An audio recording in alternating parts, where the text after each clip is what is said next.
for the next few days until Lord Balaram's appearance day. So let's give them a big warm Haribol. Haribol! And today our class will be given by His Grace Kalakanta Prabhu.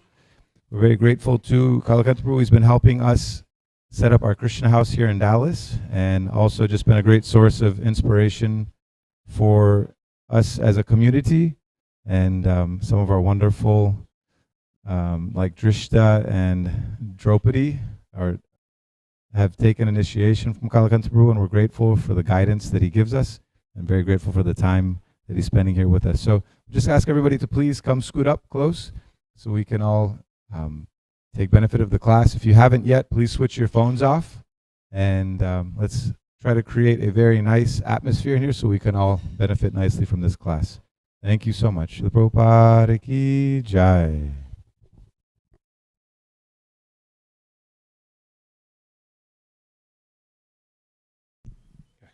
Hare Krishna. Sri Radhakala Chanji ki jai. Kalachanji Dham ki jai. Nice to be here. See you all. And thank you very much, Sringarupa Prabhu, for the invitation. So we're going to, I got free choice this morning since the semester starts next week. So I've chosen a verse from the 11th canto, chapter 3, verse 29. If you want to look it up on your cellular Bhagavatam, 11.3.29. Om Namo Bhagavate Vasudevaya. Om Namo Bhagavate Vasudevaya. Om Namo Bhagavate Vasudevaya. Narayanam Namaskritya Naram Chaiva Narottamam Devim Saraswatim Vyasam Tato Jayam Udirayed Nasta Praishvabhadreshu Nityam Bhagavata Sevaya Bhagavati Uttama Shloke Bhaktir Bhavati Naishtaki.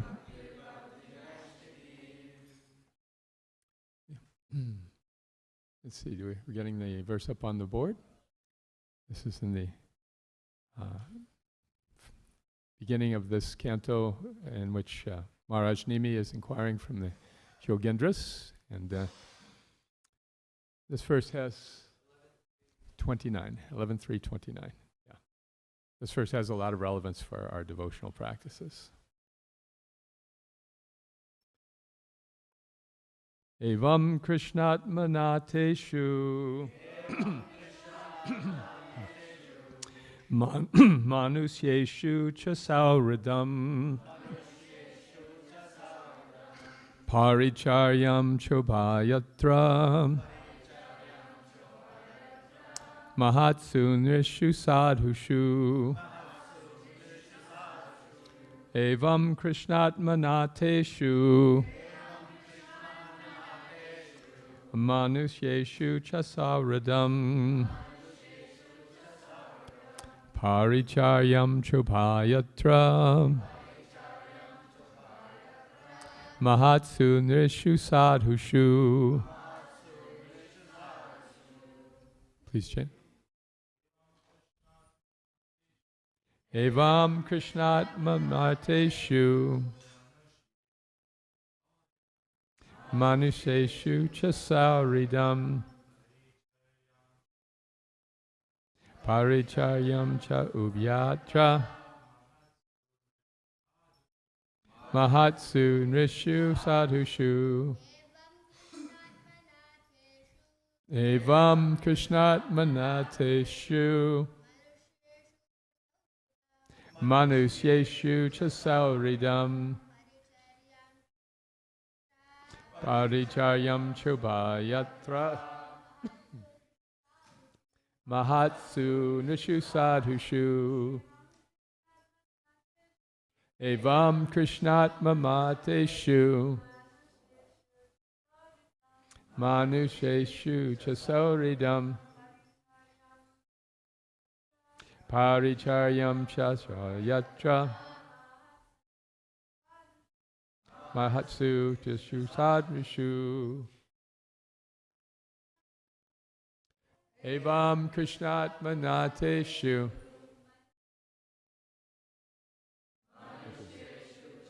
vidam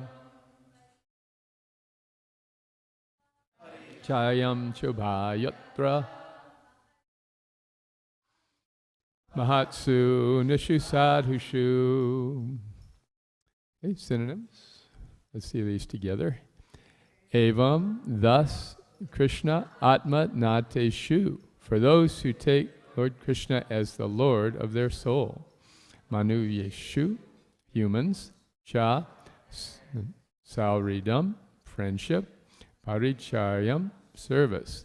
Cha, and Uba Yatra, rendered to both moving and non-moving creatures, or the Lord and his devotees. Mahatsu, especially to the pure devotees of the Lord. Nishu, to human beings. Sadhushu, those who are fixed in saintly behavior. And translation, let's all say this together also. One who desires his ultimate self-interest should cultivate friendship with those persons who have accepted Krishna as the Lord of their life. One should further develop an attitude of service toward all living beings. One should especially try to help those in the human form of life, and among them, especially those who accept the principles of religious behavior. Among religious persons, one should especially render service to the pure devotees of the Supreme Personality of Godhead. Purport. According to Srila Bhaktisiddhanta Saraswati Thakur, the highest duty for devotees of the Supreme Lord is to establish friendship with those who have completely surrendered to Krishna and who have thus achieved Sharanagati, shelter at the Lord's lotus feet. One should render service to both the Lord and his devotees, since the Lord is more pleased by sincere service rendered to his pure devotees. One should not only officially offer respect to the Supreme Personality of Godhead, his devotees, and his worshipful paraphernalia, but should actually render service to the representatives of the Lord who are known as Mahabhagavatas.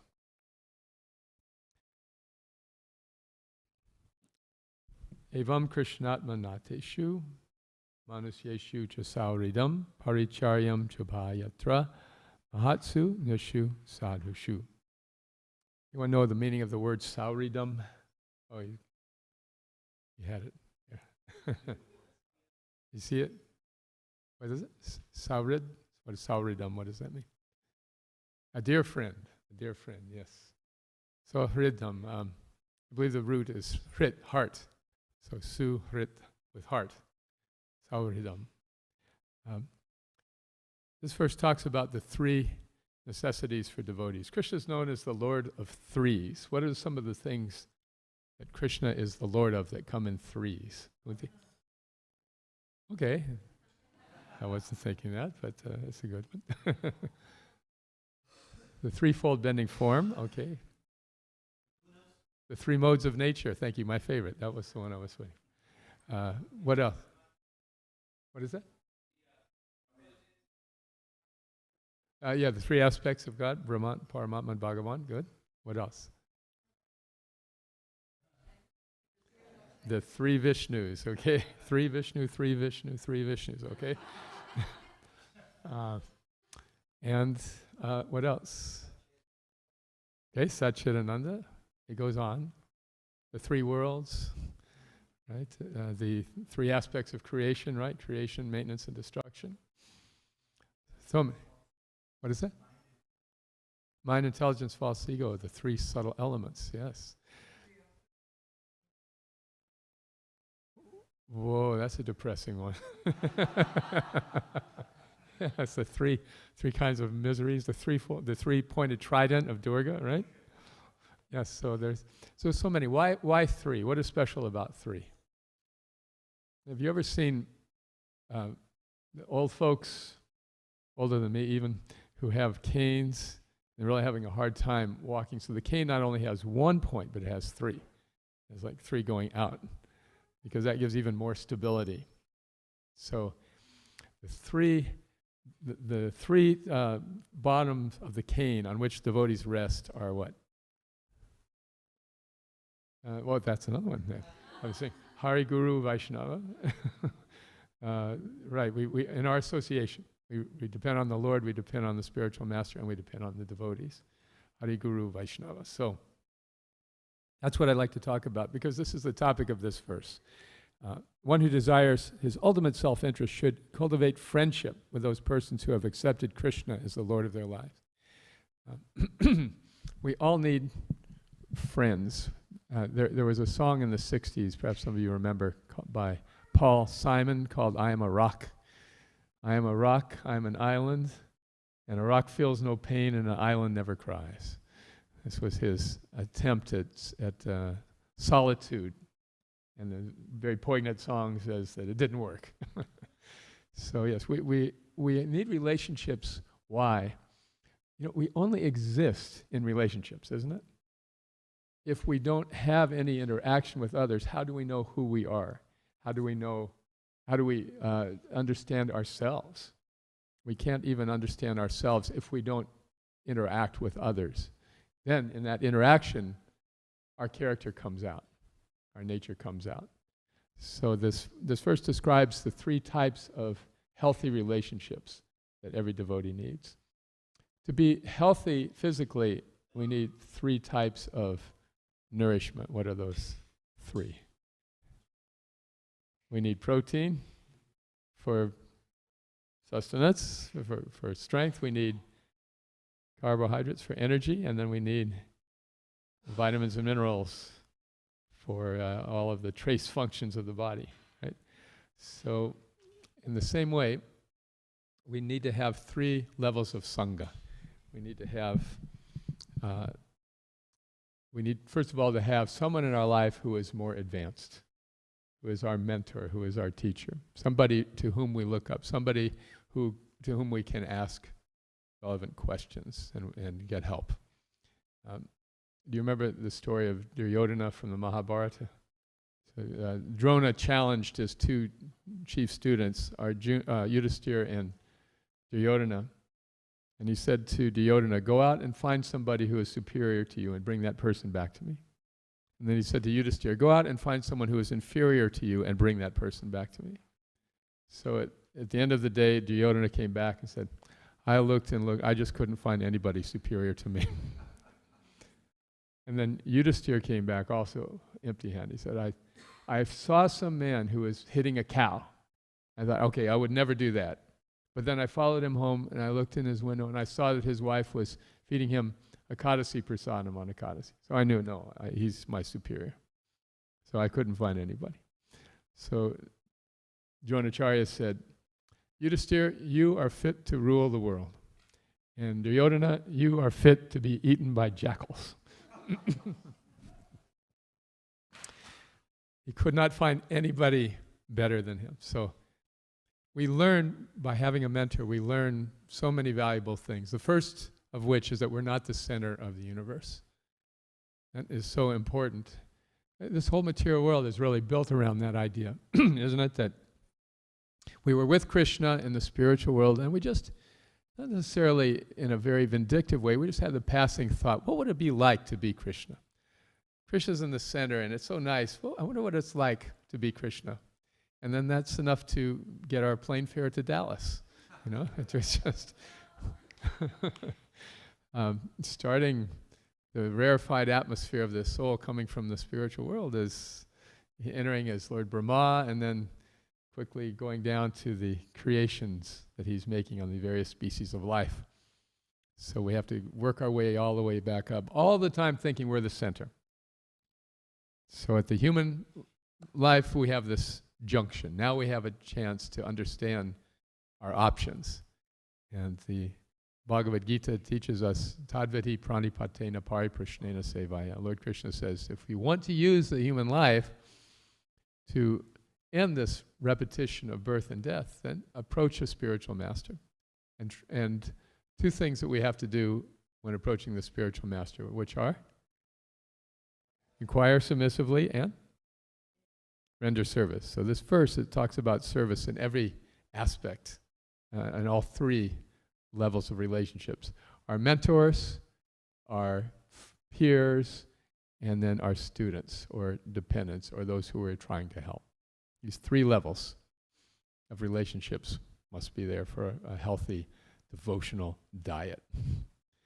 So in all three cases, the relationship is what's important.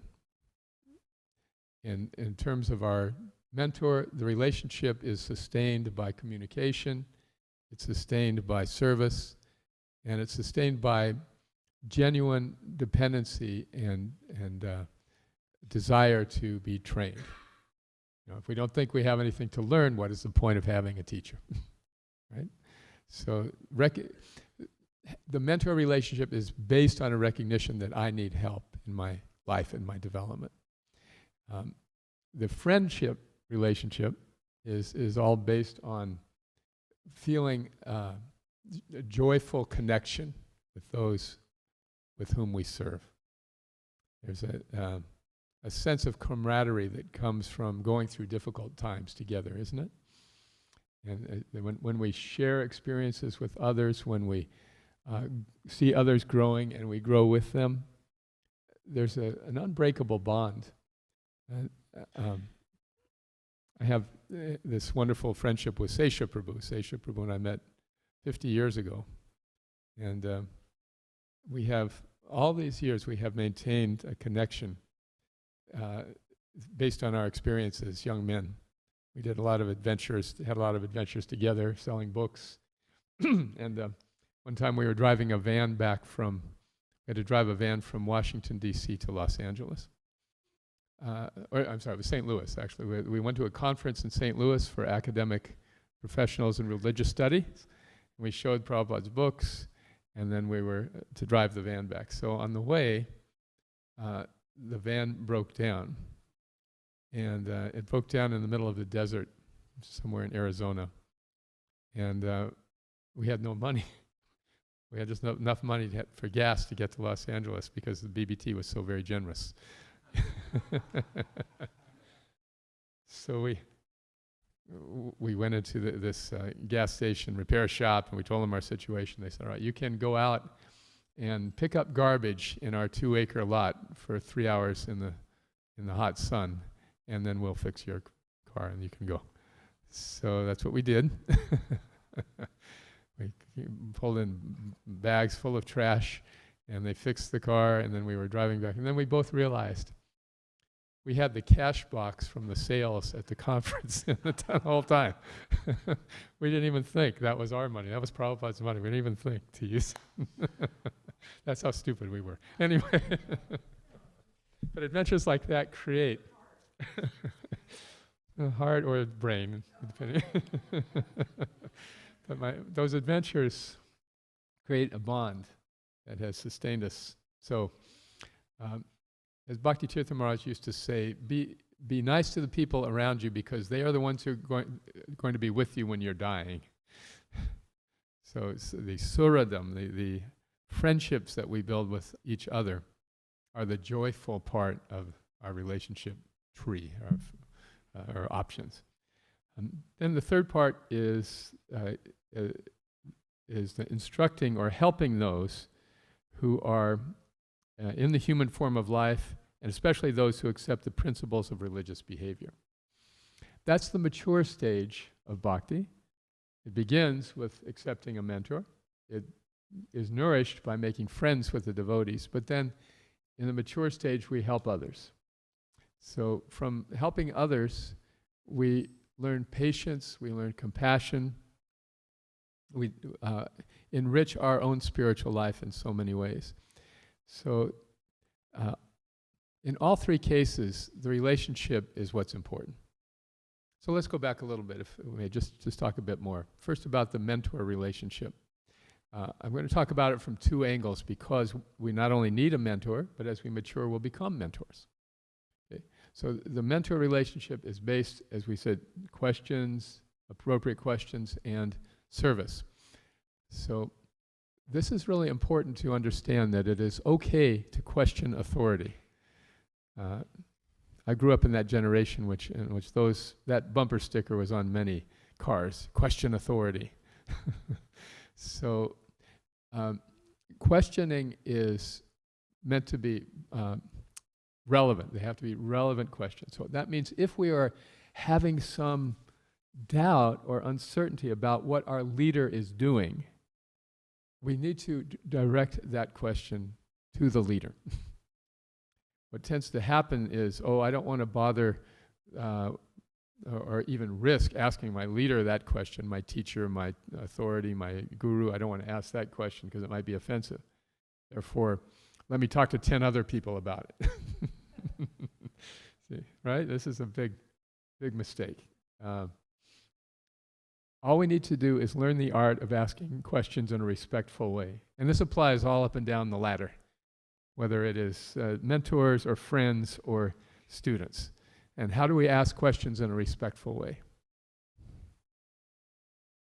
Open-ended questions. We ask with a sincere desire to hear, and not with a sense of, I know what the correct answer is. Not like with an interrogator at a police station. Why are you doing this? But in a neutral way, in a way that expresses, I want to hear from you, I want to understand. So what is the plan for this particular activity? What is the strategy for dealing with this particular problem? Those questions are relevant and respectful, and they maintain an appropriate relationship, even with the mentor. So much better, again, to go to our mentor with questions that are that may indicate a lack of absolute faith than to undermine that relationship by talking to others and questioning behind the back. Okay. Now, when we are mentors, we also need to bear in mind that this is a position of servant leadership. Being in the role of a mentor means that we are sufficiently resolved in our own problems to help others with theirs. Right? We cannot get out of, if we can't get out of our own heads and our own occupation with our own, or preoccupation with our own issues, then how can we help other people? So it's a beautiful thing to be a mentor, because it enables us to act on a platform of selflessness. And it makes our own problems tend to step to the background. So the role of a leader in spiritual life is a very heavy one, because the responsibility of the leader in spiritual life is to deliver their dependents from birth and death. Gurur na sasyat swajano na sasyat. Lord Rishabhdev says, don't become a teacher, a guru, or a parent unless you can deliver your dependents from birth and death. So this relationship, more than any other, entails taking risks. It is risky to take responsibility for another person, because you never know what they're going to do. As leaders, we have to give entirely of ourselves. If we're going to be good leaders, we have to be willing to completely invest in helping the other person. But that puts us in a vulnerable position. The other person may or may not reciprocate with our commitment. And this applies across the board, any position of leadership. If you're going to have a child, a huge risk. It's a huge risk, isn't it? You never know what they're going to come out, how they're going to come out. Who is Venu Maharaj's father? Anga, yeah, Anga thought, oh boy, I'm going to have a son. And then the son turned out to be one of those kids who likes to torture animals and kill his friends. So taking a student into your class, if you're a teacher, that's a risk, because there's going to be expectations from the parents, expectations for the performance of the student, from the administration of the school. Everybody's going to be expecting you to produce, and you are dependent upon the kid cooperating, right? Right? And then to take disciples. means you are investing your heart in another person based on their commitment, based on their request, and then they may change their mind. And then it's very heartbreaking. Prabhupada suffered so many instances of this. And yet he went on taking these risks over and over again. And some of the disciples he accepted stayed the course.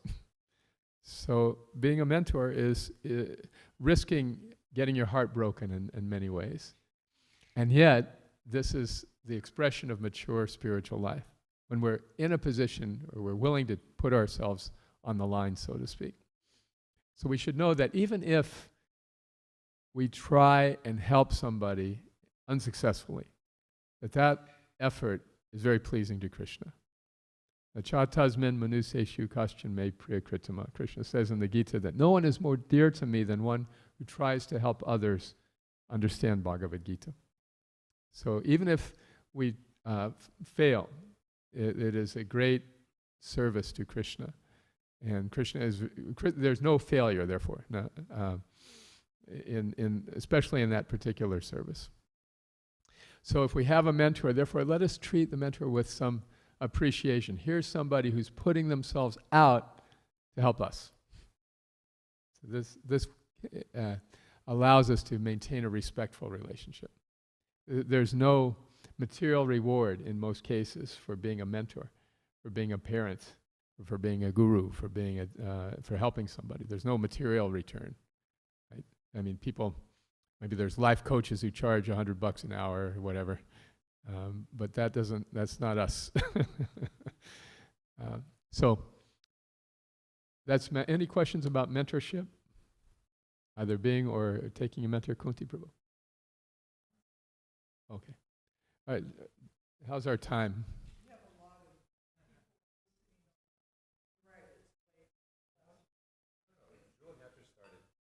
Okay. Oh, okay. If anyone needs to go, I won't be insulted. Hare Krishna. Thank you, Kalakanta Prabhu. Wonderful, illuminating class.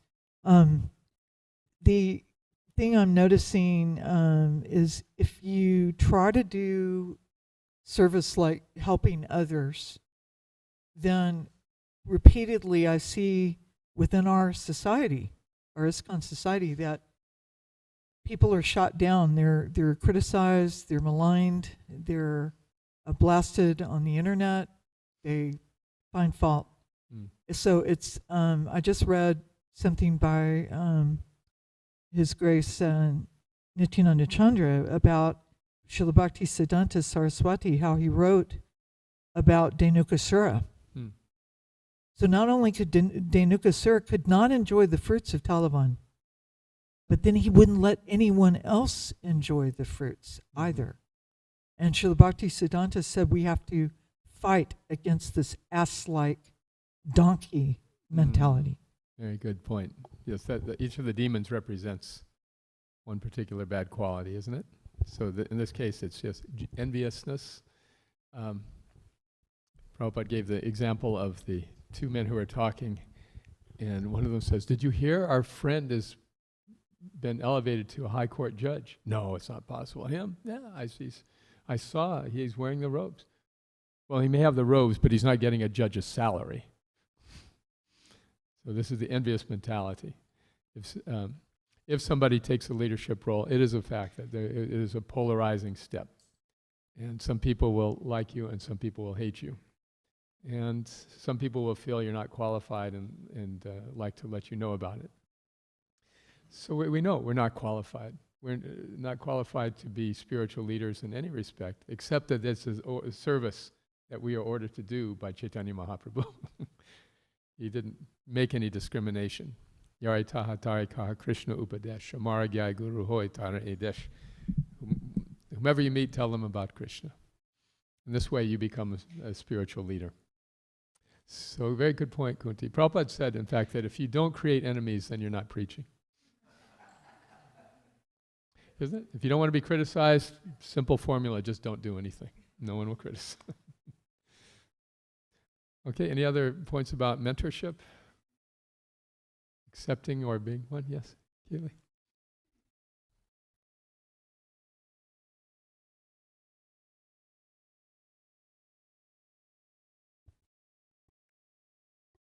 Hare Krishna. Haribo. Thank you for the class. Really important subject. And I'm curious, you mentioned that we shouldn't feel that, oh, I cannot approach this person, or, you know, kind of have that relationship of like maybe a fear, like they're too busy, or I can't approach them. But it's easy to say we shouldn't have that mentality, but how do we overcome that and still kind of push ourselves to inquire and from someone that we might feel like we might hold back from? Like how do we push ourselves out of that? One thing is to make sure the questions are properly formed and not a stream of consciousness. Right? Thank you. In other words, as one famous writer put it, I'm sorry this letter is so long, I didn't have time to write a short one. So if the question is distilled and really hits the point, instead of being presented with a long preamble and a long postscript, that helps. It's also important to express our feelings. Say, I am feeling this. How do I handle this? What is the situation? What do you advise? That makes it, that's considerate. You know, if we're approaching a busy person. Here's the essential question. And that also, it is important to understand that if somebody has offered to mentor us, that they're willing and expecting to hear those questions. It's much better to ask the question than to hold it in. And what tends to happen if we hold back our questions, we feel, I can't, then over time, then that relationship just kind of wears out. So whomever we take as a mentor, whether it is a Diksha Guru, Siksha Guru, we need to clarify that relationship. I'm depending on you. I'll ask you questions. I'll be considerate of your time, but I do need your help. And as stated somewhere in the scripture, I forget where, by nature, the teacher is very compassionate.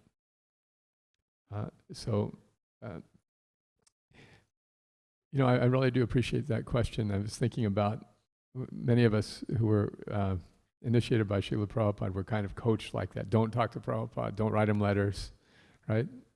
The old-timers used to hear this. Even when he was leaving this world in 1977, we were kind of told, don't go there. Don't go to Vrindavan. Whereas Prabhupada was saying he was inviting all of his disciples to come. So this was superficially out of some consideration for Prabhupada's time. And of course, often he would be asked questions that could have been asked to others. And at the same time, many of us kind of regret we didn't take the opportunity, at least to write a simple letter one time and ask him some kind of pertinent question. Because it's a great gift to have a letter from Prabhupada. So it's important not to be bothering or to, asking you, should I go right, should I go left, should I go straight, which way should, And at the same time, when we're really perplexed, then present in a cogent way. Here's my dilemma. Is that all right? Good, okay. Very good question. Yes, Prema? Hare Krishna. Hi. Thank you for giving class, Prabhu. My question is about, so sometimes maybe a mentor is asking a question and they are looking for a specific answer, or maybe I'm talking to a junior and they're being a little like insincere, or like there's just some energy that I can feel but I can't prove. Like I feel like there's some insincerity, or I feel like there's some expectation that you're not saying, but if I ask about it, maybe it's not, maybe they deny it, or but it's just how can I, what do I do in that case when I really feel like there's something off here, but they're denying that, and so how do I proceed in any of this? Right. It's the independence of the living entity is always there, right? So Prabhupada gave this example of a man who was watching another man who was cutting a limb off a tree, but he was sitting on the limb side and not the tree side, the trunk side of the limb. So he's cutting and he's obviously going to be falling off. And so the man said, you know, if you keep cutting like that, you're going to fall off. He said, don't bother me, I know what I'm doing. So he cut, he fell, and then he said, oh, you're a great astrologer. So sometimes all we can do is say, we always ask, what is the consequence of what you're doing? What will be the outcome? What is your strategy? What is your plan? One of the hardest things about being a mentor is letting people make mistakes. And sometimes the only way people will learn is by making their own mistakes. So we can ask and we can hear, and yet, unless the person is really asking us for direction, we need to learn patience. It's wonderful to be a spiritual mentor because we have Maya on our side. Yeah? Maya's on our team. Because if they don't want to listen to our instruction, then Maya will instruct them. Yeah? As Haladhar Maharaj put it the other day, he said, if you don't want to be initiated by Krishna, you will be initiated by Maya. So we can understand that people may not be able to hear our instruction, and therefore they may have to suffer the consequences. But if we have the foresight and patience to say, if you go on this course, what may happen? What will you do if this takes place? No, I know what I'm doing. And then that happens. Then, without indulging in, I told you so, very compassionately, and saying, so what are your thoughts now about the situation? One of the hardest things is just being patient and letting people make mistakes. My father used to be an administrator of a hospital, and then when he retired, he was replaced, and they gave him a position, like a token position as a president of something like that, where he had some kind of superficial role, a symbolic role. But the new person who came in and actually did the work, my father could not tolerate. And he would want to correct this person and tell him how to do it, and the person was doing it his own way. And finally, he had to complain about my father's interference. So I learned from that, that when you empower somebody, you have to let it go, and you have to let people make their own mistakes. And Prabhupada was like that also. He would just give people an assignment and then let them figure out. Very much like what we're dealing with now. How do we reach people in the West?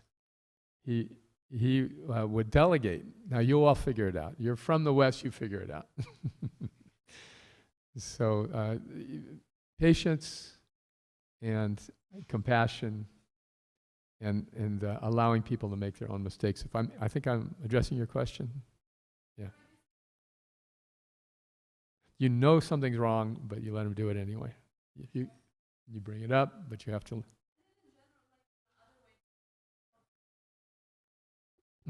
The other side of the question was also like when I'm receiving instruction from someone, but I feel like there's just some, like ulterior motivation or just some like ego or some like, there's just something there that. Right. Much better to bring it up and then to let it fester. How to bring it up? How can you question authority in a respectful way? I'm feeling this. What are your thoughts? Not that I am certain that you're wrong, but I'm feeling uncertain about this instruction.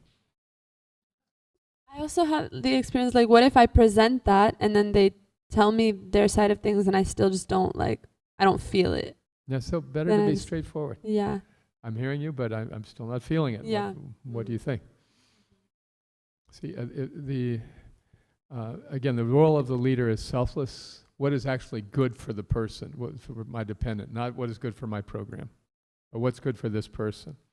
We have to have that vision if we're going to be effective leaders. So yeah, so and students will sometimes be reluctant to express their misgivings for this reason, and then as a result, the relationship sours. Yeah. So it's very important to be straightforward and honest. Prabhupada Priya, would you like to add to that? Hare Krishna. This is a related question. That what can the mentor or guru or leader do to kind of diminish this reverence barrier? The reverence barrier. Because, sometimes the disciple, I've seen many times that someone's giving class and then, like let's say a sannyasi's giving a class, then someone asks a question and I know that the person didn't get the question answered and that they'll ask, is that okay? And yes, Maharaj. And they're not satisfied, but they're afraid to suggest that you didn't answer my question, or because of the reverence. Mm-hmm. And also there may be a little like a fear of making an offense, even with mentor-mentee relationship. It's like they're kind of like almost walking on eggshells because they're afraid of offending the senior devotee. And so they don't say what they really want to say because it might come out wrong and they get really mental. And so what can the senior person do to kind of like make them feel comfortable so they can just open their hearts and say what they need to say? Yeah, that's a great qualification for a leader, isn't it? That people feel comfortable expressing themselves. So there's one thing called begging the question. That expression. Prabhupada had about 4,000 disciples. To my knowledge, he only rejected 2. And this happened in Los Angeles in the early 70s. 2 young men were going to colleges and introducing Krishna consciousness to the professors. And then they came back to him and said, Prabhupada, when they read Krishna book, in the last chapter, there's a description of Krishna's family. And it's like he had so many children, and they had so many children, and then you extrapolate the numbers, and each child had so many teachers, and it goes into the billions and trillions, the section. And so they said, Prabhupada, they read this and they laugh. Where do they put all the bathrooms? So Prabhupada said, that's all right, just direct them to another section of Srimad Bhagavatam they can understand. But Prabhupada, how can we understand there's so many people? Just direct them to another section of Bhagavatam that they can understand. And they asked a 3rd time, and Prabhupada said, you do not require spiritual master. So, to beg the question means that we hear but we don't accept the answer. But if the question has not been answered properly, it is our duty then to bring it up. Otherwise, that doubt will fester. So we can take it upon ourselves and say, I haven't expressed myself clearly, let me try again. That way, we're not saying, you didn't answer my question. And perhaps I didn't express it clearly. If we put it on ourselves, that automatically that allows for the reverence and respect without risking offense.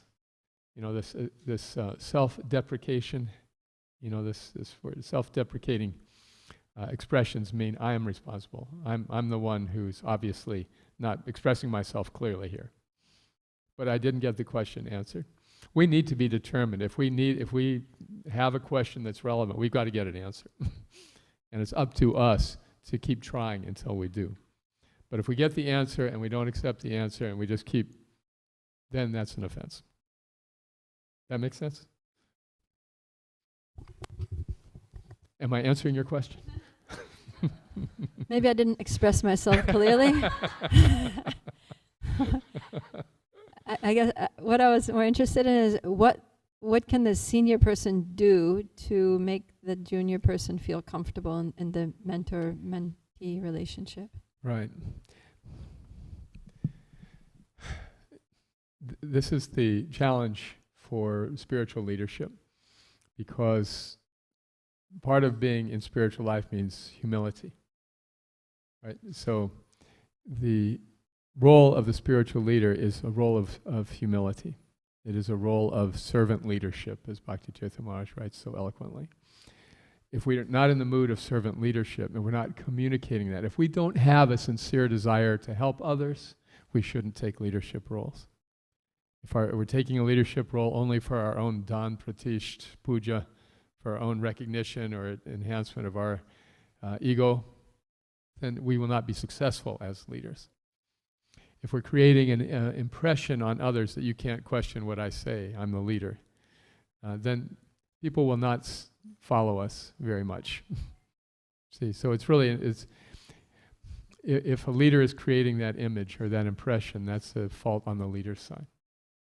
And what is then the responsibility of the student? The student has to question it, has to be honest, has to express. There was, Jita Mitra was in Brooklyn in the 70s. There was a senior disciple of Prabhupada who was appointed leader. And anyway, without going into all the details, he and his wife were not leading properly. And so many of the devotees just followed because, well, it's the temple president, I have to follow. But some of the devotees questioned some obviously deviant behavior. And when it was all finally brought out and this person was removed, Prabhupada appreciated the people who pointed out the deviant behavior. He said, and he challenged, why didn't you others speak up?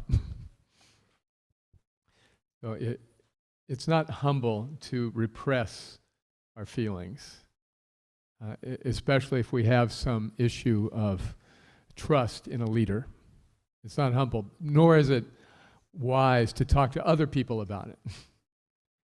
In other words, it takes courage to confront a person and approach them directly, but that's our duty as students. If we have a doubt, we have to express it. Doesn't Krishna ask Arjuna over and over again? And Arjuna very freely expresses his doubts. Can you imagine Krishna is teaching you and say, I don't know, Krishna, you said that you instructed the sun god, but he's older than you. But Arjuna did not hold back. That was his qualification, right? When Arjuna says, first you want me to fight, and then you want me to be a renunciate. Could you make up your mind? Right? So it wasn't until he went through all of those honest questions, till he got to the point where he could say, Param Brahma, Param Dhamma, Pavitra, Krishna, you are everything, where the reverence was sincere. If we are not expressing ourselves, then the respect we have is not respect. It's fear. And the Machiavellian approach to politics is it's better to have people fear you than love you, right? But that doesn't work in spiritual life. It doesn't work in spiritual life. We have to earn people's trust.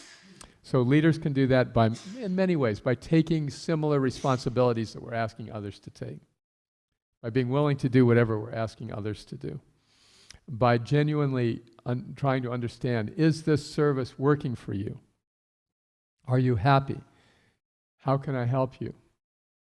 Like this. This needs to be the mood of the leader. And then it's very easy for the student to express themselves. It's difficult, But especially in spiritual life, you can't fire people who are volunteers, right?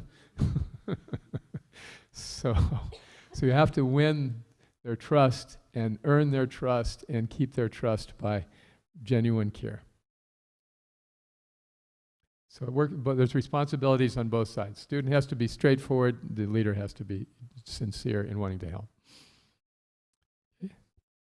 Okay. Yes, Prabhuji. 5 more minutes. What does that T-shirt say, Rasaraj Prabhu? I can't read.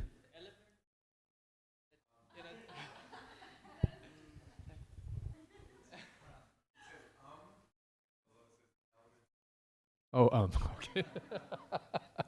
Thank you. Very pertinent for this class. It's my. Did you put that on deliberately? That's my Siddha Swarup.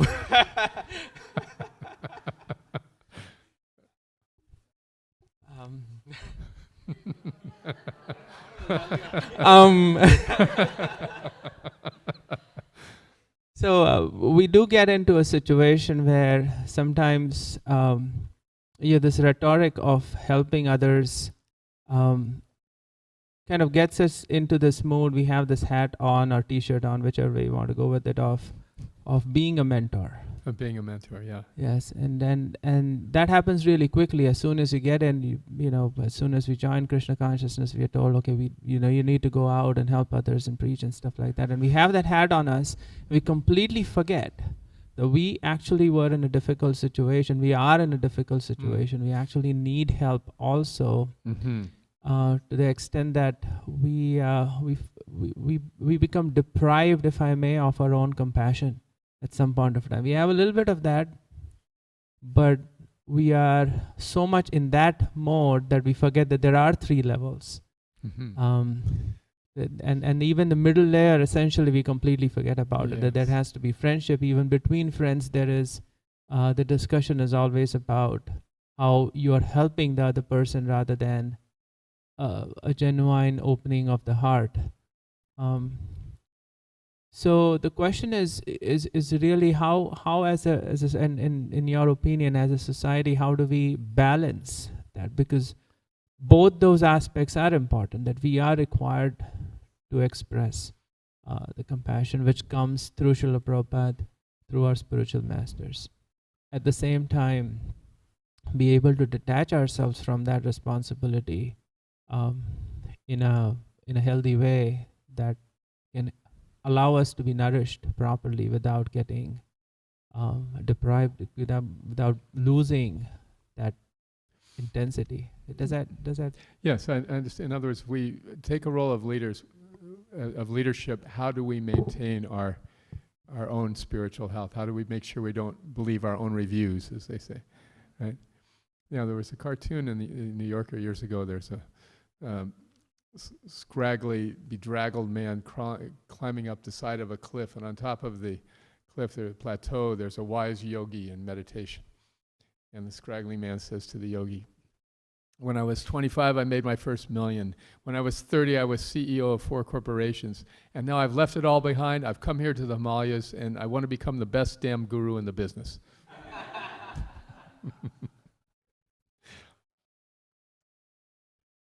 So if we are motivated by something other than compassion, then we should understand our qualification to be leaders is not there.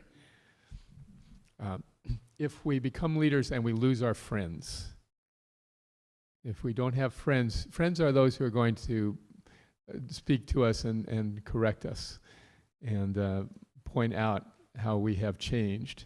There was a song, a famous song in the 70s. All my conditioning is coming up this morning. You remember this? "Life's Been Good to Me So Far." It's called. It's a song by a rock and roll singer. He said, "Life's been good to me so far." Like he's made millions of dollars, and he's trashing hotels rooms, and he's chauffeured around because he lost his driver's license. "Life's been good to me so far." And my friends, they've all changed.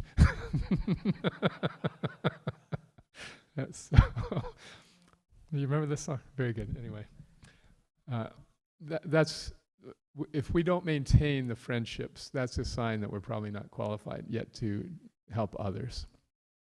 If the people that we are leading are not growing, that's a sign that we're not ready. If our own sadhana begins to slip because, well, I have this very important service to do, that's a sign we're not qualified to be leaders, right? We need to know the philosophy, practice the philosophy, and then teach the philosophy. Those 3 things, or as my friend Adwaita puts it, get it, live it, and give it.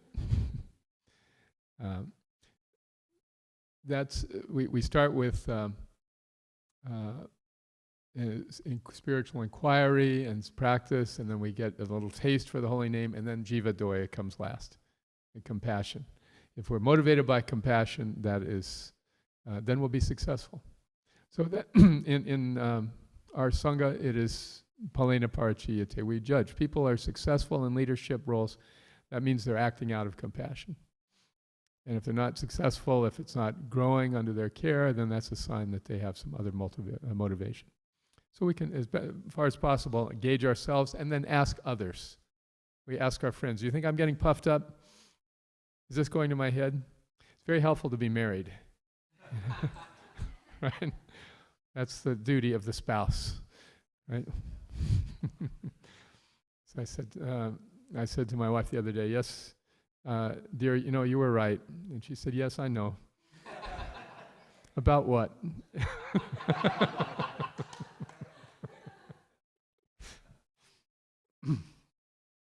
Actually, if you have a good family life, you have all three, right? You have a leadership role, you have a friend, a spouse, and then you have dependence of children. And that all three of these categories are met just by being a good household. So, okay, so talk to your friends, talk to your wife. Okay. Have I answered your question?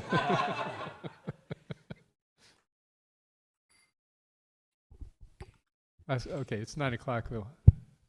One last question? Okay. Quickly. So, on the same lines, so if you take up a position of mentorship or leadership and you know what your position is, you're not like the highest or lowest, probably you're somewhere in the middle, and people try to put you in a place that you're not really, you know that you're not that person. How do you deal with such situations? We have to pass it upline. People are giving us respect. We say, thank you very much. This is credit of my spiritual master.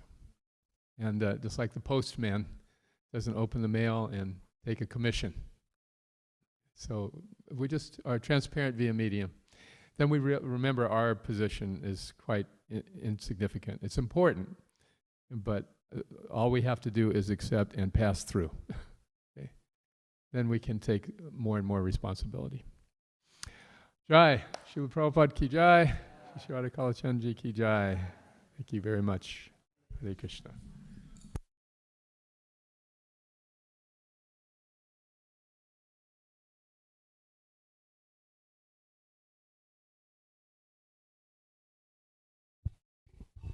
Thank you again, Kalakanta Prabhu. I just wanted to mention that we're very fortunate. We have some wonderful guests with us here this weekend. So tomorrow morning we'll have class by His Grace Radhika Raman Prabhu here in the temple room. So please come for that.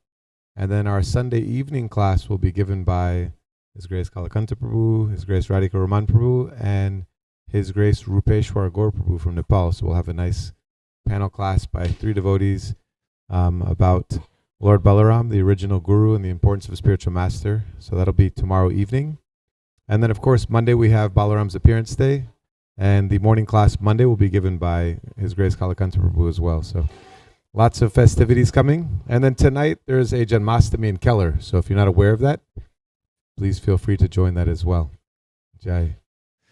Srila Prabhupada, Janmastami celebration in Keller. They have the large Bhakti Vriksha group there, and so they're all gathering to celebrate. For some of the devotees that maybe wouldn't make it here for our Janmastami, they're doing an early Janmastami celebration. Yeah. Srila Prabhupada ki jai.